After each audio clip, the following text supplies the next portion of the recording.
Hi అందరికీ. ఇప్పుడు మీరు చూస్తున్న ఛానల్ మా sir Rahman sir channel, Rahman's health and biology hub. ఈ ఛానల్ అందరూ సబ్స్క్రైబ్ చేసుకోండి, వాచ్ చేయండి, కమెంట్ చేయండి, షేర్ చేయండి. ఈ ఛానల్లో మనకి హెల్త్ గురించి కానీ ఏ టాపిక్స్ అయినా మీకు ఏమి కావాలన్నా సార్ క్లియర్గా ప్రతి ఒక్క చిన్న వీడియో చేస్తూ ఉంటారు. So please do like, share, comment and subscribe to మా Rahman sir YouTube channel name Rahman's health and biology hub. Thank you. Welcome to my YouTube channel Rahman's health and biology hub. ఈరోజు నేను చరిత్ర ప్రసిద్ధి పొందినటువంటి మూలాంకులేశ్వరి అమ్మవారి దేవస్థానం దగ్గర ఉన్నాను. చూడండి, అక్కడ ఎదురుగా దేవస్థానం ఉంది. ఇది మన రెడ్డి రాజులు 14వ శతాబ్దంలో, ముఖ్యంగా ఇది 16వ శతాబ్దంలో అన్నపోతారెడ్డి కట్టించినటువంటి ప్రముఖమైనటువంటి దేవస్థానము. దీంతో పాటు దగ్గరలో ఒక మల్కా చెరువు కూడా కట్టించడం జరిగింది. అయితే మనం ఇక్కడ ఈరోజు మనకి ముఖ్యంగా కొన్ని విషయాలు చెప్పుకోవాలనుకుంటున్నాము. అదేంటంటే డయాబెటీస్ ఇన్సిపిడస్ అంటే ఏంటి, డయాబెటీస్ మెలైటిస్ అంటే ఏంటి, ఈ రెండింటికి తేడా చూద్దాం. మనకి చాలామందికి తెలియనటువంటి విషయం ఏంటంటే, అందరికీ తెలుసు డయాబెటీస్ మెలైటిస్ అంటే తెలుసు. ఏంటి డయాబెటీస్ మెలైటిస్ అంటే? చాలామందికి తెలిసిన విషయం ఏంటంటే ఇది షుగర్ వ్యాధి అని తెలుసు. కానీ what about diabetes insipidus? This is a different disease. కాబట్టి మనం ఈ రెండింటి తేడాల గురించి మాట్లాడుకుందాం. అదేంటంటే, ఇప్పుడు డయాబెటీస్ మెలైటిస్ షుగర్ వ్యాధి అని ఎందుకంటామంటే, మన శరీరంలో మెటబాలిక్ డిజార్డర్స్ వలన, అంటే శరీరంలో జీవక్రియలు సక్రమంగా జరగకపోవటం వలన వచ్చేటువంటి వ్యాధిని మనము డయాబెటీస్ మెలైటిస్ షుగర్ వ్యాధి అంటాం. ఇందులో ముఖ్యంగా మన శరీరంలో రక్తంలో గ్లూకోజ్ స్థాయి పెరిగిపోవటం వలన మనకు డయాబెటీస్ మెలైటిస్, దాన్నే మనం డయాబెటీస్ అనేది చెప్తూ ఉంటాం. ఇది డిఫరెంట్. కానీ ఎవరికి తెలియని విషయం ఏంటంటే, చాలామందికి ఇంకొక వ్యాధి, ఇదే పేరు గల వ్యాధి ఇలాగే అనుకుంటాం మనం, డయాబెటీస్ ఇన్సిపిడస్ అని ఒక వ్యాధి ఉంది. ఇందులో కూడా మనకి పేరులో పోలికలు ఉన్నప్పటికీ diabetes mellitus is different from diabetes insipidus. ఏంటి డయాబెటీస్ ఇన్సిపిడస్ అంటే ఏంటి చూద్దాం. ఇది diabetes insipidus is a disease in which the metabolism of our bodies fluids and salt should be disturbed. అంటే మన శరీరంలో ఉన్నటువంటి ఫ్లూయిడ్స్లో ముఖ్యంగా ఫ్లూయిడ్ మెటబాలిజం దెబ్బతింటుంది. అంటే శరీరంలో ఉండవలసిన నీరు మరియు సాల్ట్స్, వీటి మధ్య ఆ డిస్టర్బెన్స్ అనేది దెబ్బతింటం వలన మనకు డయాబెటీస్ ఇన్సిపిడస్ అనేటువంటి జబ్బు వస్తుంది. ముఖ్యంగా ఈ జబ్బు కారణం ఏంటంటే, ఒక హార్మోను, దాన్ని ఆర్జినైన్ వాసోప్రెసిన్ హార్మోన్ అంటాము. It is nothing but called as ADH and it is also called as anti diuretic hormone. ఈ హార్మోన్ లోపం వలన మన శరీరంలో డయాబెటీస్ ఇన్సిపిడస్ అనే జబ్బు కలుగుతుంది.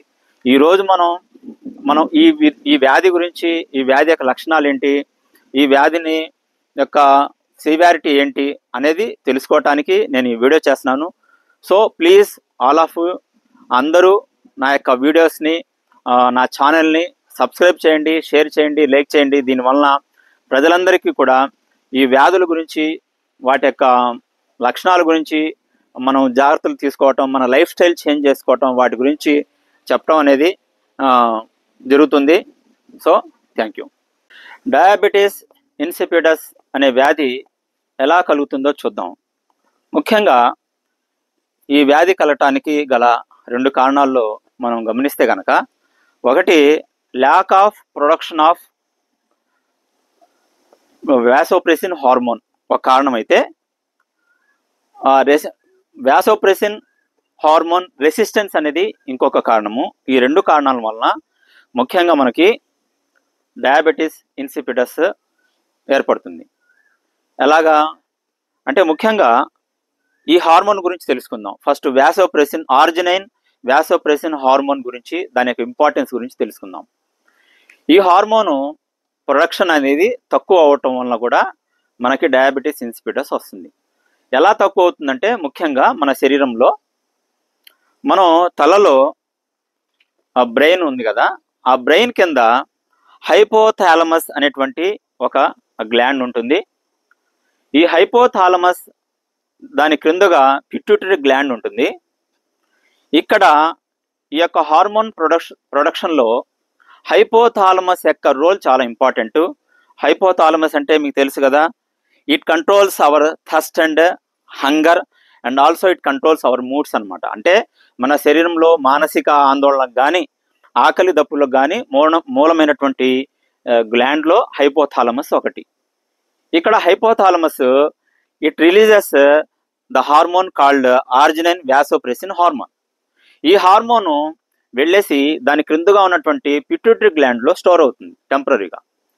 పిట్యూటరీ గ్లాండ్లో స్టోర్ అయినటువంటి ఈ హార్మోను మనం చెప్పాం కదా, మన శరీరంలో ఎప్పుడైనా సరే మన శరీరంలో నీటి యొక్క మరియు సాల్ట్ యొక్క, వాటర్ అండ్ సాల్ట్ ఫ్లూయిడ్ యొక్క బ్యాలెన్స్, ముఖ్యంగా మన శరీరంలో సపోజ్ ఎక్కువ నీరు కోల్పోయింది అనుకుందాం, మన శరీరంలో డీహైడ్రేషన్ అయిపోయి మన శరీరంలో ఎక్కువ నీరు కోల్పోతే మన శరీరంలో తగినంత నీరు ఉండటం కోసం అప్పుడు హైపోథాలమస్ ఏం చేస్తుందంటే ఆర్జినిన్ వాసోప్రెసిన్ అనే హార్మోన్ని రిలీజ్ చేస్తుంది.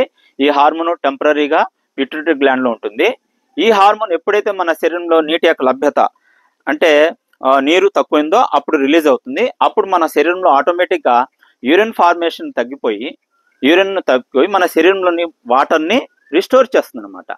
ఈ విధంగా మన శరీరంలో ఈ ఆర్జినిన్ వాసోప్రెసిన్ అనే హార్మోను మన శరీరంలో ఉన్నటువంటి నీటిని, ముఖ్యంగా నీటిని, సాల్ట్ యొక్క ఒక మెటబాలిజంని రెగ్యులేట్ చేసి మన శరీరంలో ఎంత నీరు ఉండాలో అంత ఉంచి మిగతా నీటిని యూరిన్ రూపంలో బయటికి పంపుతుంది. అయితే ఇక్కడ ప్రాబ్లం ఏంటంటే ఎప్పుడైనా సరే ఈ యొక్క హార్మోన్ తక్కువగా రిలీజ్ అయితే మన శరీరము ఎక్కువ నీటిని యూరిన్ రూపంలో బయటికి కోల్పోతుంది. అంటే మన శరీరంలో సాధారణంగా ప్రతి మానవుడు రోజుకి 1.5 to 3 లీటర్స్ వరకు చేయొచ్చు.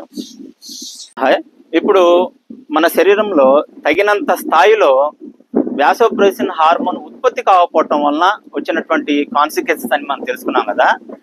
ఇది వచ్చేసి దీన్ని మనం క్రేనియల్ డయాబెటిక్ ఇన్సిపిడస్ అని అంటాం. అంటే శరీరంలో అసలు ఉత్పత్తి కాకపోవటం వలన వాసోప్రెసిన్ హార్మోను, దీన్నే యాంటీ డైయూరెటిక్ హార్మోన్ అంటాము, ADH హార్మోన్ అంటాము. ఇది సరిగా ఉత్పత్తి కాకపోవటం వలన వచ్చేటువంటి ప్రాబ్లమ్స్తో మనం ఎక్కువ యూరిన్ని ఉత్పత్తి చేస్తాము. అలాగే ఇంకో కారణం చెప్పాను కదా, అదేంటంటే మన శరీరంలో ఉన్నటువంటి కిడ్నీస్ ఈ యొక్క యాంటీ డైయూరెటిక్ హార్మోన్ని సరిగ్గా వాడుకోకపోవటం వలన, అంటే ఇక్కడ ADH అంటే వాసోప్రెసిన్ రెసిస్టెన్స్ ఏర్పడటం వలన, అంటే మన శరీరంలో కిడ్నీలు ఈ హార్మోన్ని, మన శరీరంలో హైపోథాలమస్ ఈ హార్మోన్ని ఉత్పత్తి చేసినప్పటికీ మన శరీరంలో కిడ్నీ ప్రాబ్లం వలన ఈ హార్మోన్ని సరిగ్గా వాడుకోలేకపోవటం వలన inability to use the hormone అనమాట. దీనివల్ల కూడా మనకి ఇంకో రకమైన ప్రాబ్లమ్స్ వస్తాయి. అంటే ముఖ్యంగా కిడ్నీస్లో ఉన్నటువంటి కిడ్నీస్ యొక్క ఫంక్షన్ ఒకసారి చూస్తే కనుక, కిడ్నీస్ ఏం చేస్తాయి జనరల్గా మన శరీరంలో ఉన్నటువంటి ఎక్సెస్ మొత్తం వాటర్ని బ్లడ్ మొత్తం కూడా కిడ్నీస్ ద్వారా ఒకసారి ఫిల్టర్ అయిపోయి బ్లడ్లోంచి ఎక్సెస్ వాటరు, తర్వాత సాల్ట్స్, మినరల్స్ అన్నిటిని కూడా ఫిల్టర్ చేసేసి మళ్ళీ కిడ్నీస్లో కలెక్టింగ్ డక్ట్ ఉంటుంది. ఆ కలెక్టింగ్ డక్ట్ దగ్గర వచ్చేసరికి ఈ వాసోప్రెసిన్ హార్మోన్ ఎప్పుడైతే పనిచేస్తుందో అప్పుడు ఈ కలెక్టింగ్ డక్ట్ ఏం చేస్తుందంటే మా ఫిల్టర్ అయినటువంటి ఫిల్ట్రేట్ మొత్తాన్ని కూడా, అంటే సపోజ్ రోజుకి చాలా ఒక 20-25 లీటర్స్ వాటర్ని బ్లడ్ని ఫిల్టర్ చేస్తుంది. ఈ ఫిల్ట్రేట్ మొత్తాన్ని కూడా తిరిగి రీఅబ్జార్బేషన్ చేసుకుంటుంది. అంటే ఆ ఎక్సెస్ వాటర్ని మొత్తం కూడా శరీరంలో పంపించి మనకు ఎంతైతే యూరిన్ ఫామ్ అవ్వాలో, సపోజ్ 1.5 to 3 లీటర్స్ మాత్రమే యూరిన్ బయటికి పంపిస్తుంది. ఇది నార్మల్గా చేసే పని. కానీ ఎప్పుడైతే ఇక్కడ కిడ్నీస్ సరిగ్గా ఫంక్షన్ చేయకపోవటం వలన, అంటే ఇక్కడ వాసోప్రెసిన్ హార్మోన్ ఉత్పత్తి అవుతుంది, కానీ దాని యొక్క రెసిస్టెన్స్ వలన ఏమవుతుందంటే కిడ్నీస్ ఈ యొక్క కలెక్టింగ్ డక్ట్లో రీఅబ్జార్ప్షన్ కెపాసిటీ కోల్పోయి మనం ఏం చేస్తామంటే ఎక్సెస్ వాటర్ని in the form of urine మన శరీరము కోల్పోతూ ఉంటుంది. సుమారు రోజుకి 19 లీటర్ల యొక్క వాటర్ని కూడా కోల్పోయే ప్రమాదం ఉంది. దీనివల్ల చాలా ప్రాబ్లమ్స్ వస్తాయి, ఇష్యూస్ వస్తాయి. కాబట్టి ఈ ఇష్యూస్ ప్రాబ్లమ్స్ గురించి నేను తర్వాత చెప్తాను. ఓకే, ఇప్పుడు మనం డయాబెటీస్ ఇన్సిపిడస్లో థర్డ్ టైప్ని చూద్దాము. ఇదేంటంటే జెస్టేషనల్ డయాబెటీస్ ఇన్సిపిడస్ అనేది ఎలా కలుగుతుందంటే ముఖ్యంగా గర్భిణీ స్త్రీలలో కలుగుతుంది. ఇది ముఖ్యంగా గర్భిణీ స్త్రీలలో మనం చూస్తుంటాము. మనం గర్భిణీ స్త్రీలలో ప్లెజెంటాలో మార్పుల వలన కొన్ని రకాల ఎంజైమ్స్ను రిలీజ్ అవ్వటం వలన కూడా మనకి వాసోప్రెసిన్ హార్మోన్ తక్కువగా రిలీజ్ అవ్వటం వలన, ఇన్యాక్టివ్ అవటం వలన కూడా ఆ గర్భిణీ స్త్రీలలో కూడా ఎక్సెస్ యూరినేషన్ జరుగుతుంది. ఇదొకటి.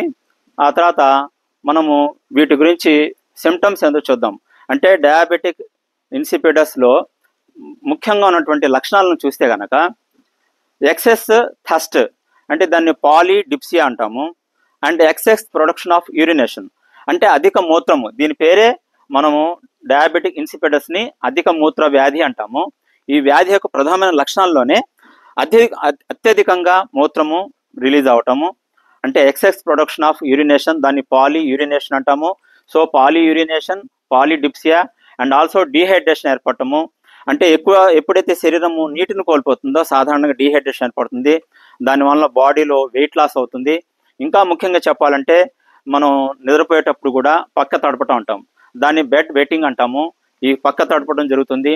అలాగే దీనివల్ల కూడా మానసికంగా కుంగిపోవటం, కన్ఫ్యూజన్ వస్తుంది. అలాగే ఇవన్నీ కూడా ప్రతి 15 నిమిషాలకి యూరినేషన్కి వెళ్లాల్సి వస్తుంది, ఫ్రీక్వెంట్ యూరినేషను. దీనివల్ల మానసిక జబ్బులు వస్తాయి, ఏ పని మీద ఫోకస్ పెట్టలేము. కాబట్టి వీటినన్నిటిని కూడా మీ లక్షణాలు కనుక ఉంటే కనుక వెంటనే డాక్టర్ గారిని సంప్రదించండి. ఇది ప్రాణాంతకమైన వ్యాధి కాదు, కానీ జనరల్గా దీనివల్ల మనకు మానసిక జబ్బులు, శరీరము మనం ఏ పని మీద ఫోకస్ చేయకపోవటం ఇదంతా జరుగుతుంది. కాబట్టి ఈ లక్షణాలు ఉంటే కనుక వెంటనే డాక్టర్ సంప్రదించండి. దీనికి పూర్తిగా నయం చేయటం కుదరదు, కానీ కంట్రోల్ చేయొచ్చు, అంటే యూరినేషన్ని తగ్గించవచ్చు. ఇదొకటి. తర్వాత మనము ఇప్పుడు అసలు what is the difference between diabetes mellitus and diabetes insipidus గురించి చెప్పుకోవాలి.